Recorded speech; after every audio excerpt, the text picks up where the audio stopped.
नमस्कार। आज नोभेम्बर 25 अर्थात देशमा नयाँ आशाको सरकार बनेको ठ्याक्कै 74औं दिन। दुःखको साथ भन्नुपर्छ, आन्दोलन सकिए लगतै 3 दिनको वार्ता र एउटा फेसबुकको स्ट्याटसको भरमा सेप्टेम्बर 12 को राति जेनजीहरूले जसरी प्रतिनिधि सभाको विघटन र डिस्कोर्डमा गरिएको अनजान छलफलबाट सुशीला कार्कीलाई प्रधानमन्त्री बनाउने निर्णय गरे, त्यसै दिनको भोलिपल्ट हामीले आम युवाहरूलाई भनेका थियौं कि अब जेनजी आन्दोलन तुइयो।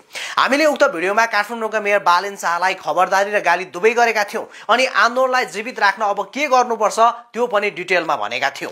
जुन भिडियो आज पनि खोज समाचारको फेसबुक र युट्युबमा गएर Roshan Shrestha final appeal to Gen Z भन्ने टाइटल सर्च गर्नुभयो भने पाउनुहुन्छ।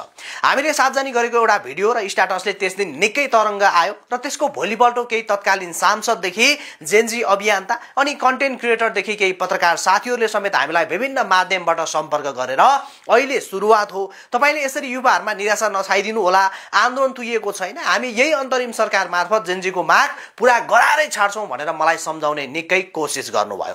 तर उहाँहरुको त्यो कुरामा म कन्भिन्स हुन सकिन, किनकि हामीले त्यस दिन दिनभर विभिन्न कानुनका जानकार संविधानविददेखि केही ठूलै नेता र बुद्धिजीवीहरुसँगको छलफलपछि नै उक्त भिडियो र स्ट्याटस सार्वजनिक गरेका थियौं। 10 मिनेट 41 सेकेन्डको उक्त भिडियोमा हामीले जे कुराहरु भनेका थियौं, आज 72औं दिनपछि आएर हेर्दा ठ्याक्कै त्यस्तै कुराहरु भइरहेको छ, जुन एकदमै दुःखद हो। आन्दोलनको प्रमुख एजेन्डा भ्रष्टाचारलाई छानी कारबाही गर भन्ने थियो, तर विडम्बना सरकारको आयु आधा समय सकियो, प्रगति शून्य छ। यस्तै आन्दोलनको अर्को मुख्य एजेन्डा थियो देशमा प्रत्यक्ष कार्यकारीको व्यवस्था गर्नु, तर विडम्बना यो त आजकल जेनजीका अगुवाहरूले नै बिर्सन थालिसके। यस्तै आन्दोलनको अर्को एजेन्डा थियो नेपो बेबी अर्थात नातावाद र कृपावादको अन्त्य गर्नुपर्छ, तर विडम्बना यो सरकारले नियुक्त गरेको महान्यायाधिवक्तादेखि प्रधानमन्त्रीको प्रमुख स्वकीय सचिवसम्म त्यही बाटोमा लागिरहेका छन्। हो, यो सबै कुरालाई निहाल्दा हामीले उक्त दिन भनेको कुरा पूरा हुँदै गएको देखिन्छ, जुन फेरि पनि भन्छु एकदमै दुःखद हो। आन्दोलनपछि बनेको अन्तरिम सरकारले चाह्यो भने केसम्म गर्न सक्ने रहेछ भन्ने उदाहरण हामीले बंगलादेशबाट सिक्न र हेर्न सक्छौं। अनि अब यस्ता ठूला परिवर्तनको आन्दोलन कसरी तुहाइदिन सक्ने रहेछ भन्ने उदाहरण विश्वले नेपालको अन्तरिम सरकारलाई लिएर हेर्नेछ। खैर, सार्वजनिक गरेको उक्त भिडियोमा फेसबुकमा 12 लाख र युट्युबमा 1 लाख गरी 13 लाख भ्युज आएको छ।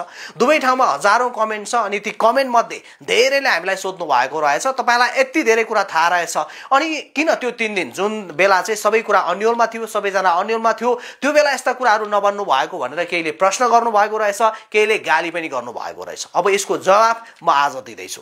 जुन किसिमको आन्दोलन भयो र त्यसपछिको त्यो 3 दिन जेनजीहरु कसैको सल्लाह सुन्ने मोडमा नै थिए। हामी जस्ता धेरैले जेनजीका अगुवाई गरिरहेकाहरूलाई सम्झाउने कोसिस नगरेको पक्कै होइन, बारम्बार कोसिस गर्यौं र धेरैले गर्नु भएको छ।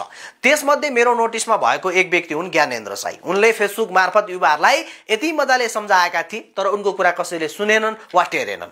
फिल्डमा गएर युवाहरूलाई सम्झाउने अर्का एक व्यक्ति हुन् जुन मेरो नोटिसमा छन्, उनी हुन् सोम शर्मा। उनले पनि छलपष्ट भएर बसेको जेनजीको अगुवाहरूलाई एक ठाउँमा ल्याएर सम्झाउने निकै कोसिस गरे, तर उनी पनि असफल भए।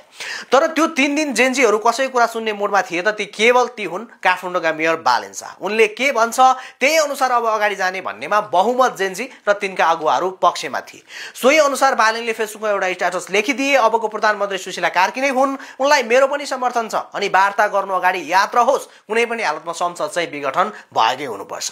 अनि अरु कसैको सल्लाह र सुझाव नसुनी बस बालेनको यति एउटा स्ट्याटसको पछाडी कुरेर जेनजीहरुले आफ्नो खुट्टामा बन्चरो हाने, किनकि राष्ट्रपति र सेना प्रमुखसँग वार्ता गर्न पुगेका जेनजीका अगुवाहरूले एकपटक पनि सोचेनन् आखिर संसद मात्रै विघटन गरेर हामीले के पाउँछौं, यसले भोलिको दिन हाम्रो आन्दोलन कुन दिशामा लान्छ त भन्ने आदि इत्यादि कुनै पनि कुरा सोचेनन्। बस उनीहरुलाई लाग्यो बालेनले भनेको कुरा ठिकै होला, जसको फलस्वरूप आज आएर जेनजी आन्दोलन दिनदिनै तुइदै गएको छ भने त्यही पुरानो दल र वर्षौंदेखि देशमा बेथिति मचाउनेहरु फेरि सल बनाउन थालिसकेका छन्। अब अन्त्यमा अझै पनि समय चाहिँ बाँकी नै छ। यदि यो आन्दोलनलाई जीवित राख्ने हो भने के गर्नुपर्छ त भन्ने कुरा हामीले सेप्टेम्बर 14 मा बनाएको यो भिडियोमा गएर हेर्नु होला र तपाईको विचार कमेन्ट गर्नु होला।